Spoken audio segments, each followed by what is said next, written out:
அனைவருக்கும் என் அன்பான வணக்கங்கள். தமிழ் கடவுளான முருகப்பெருமானின் அவதார திருநாளான வைகாசி விசாகம் குறித்து பேச நான் வந்துள்ளேன். வைகாசி மாதத்தில் பௌர்ணமியும் விசாக நட்சத்திரமும் கூடி வரும் நன்னாளே வைகாசி விசாகம். ஈசனின் நெற்றிக்கண்ணில் இருந்து 6 தீப்பொறிகளாக தோன்றி சரவண பொய்கையில் முருகப்பெருமான் அவதரித்த நாளாக இது கொண்டாடப்படுகிறது. இந்நாளில் பக்தர்கள் காவடி எடுத்தும் பால்குடம் சுமந்தும் தங்கள் நேர்த்திக்கடனை செலுத்துவார்கள். அறுபடை வீடுகளிலும் மற்ற முருகன் திருத்தலங்களிலும் அரோகரா முழக்கம் விண்ணை பிளக்கும்.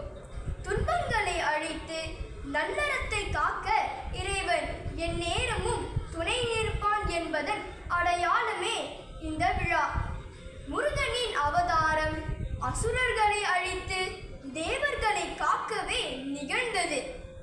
நம் உள்ளத்தில் எழும் அறியாமை, கோபம், பொறாமை போன்ற அசுர குணங்களை அழித்து அன்பும் அறிவும் கொண்ட நல்வாழ்வை வாழ வேண்டும் என்று கூறி விடைபெறுகிறேன்.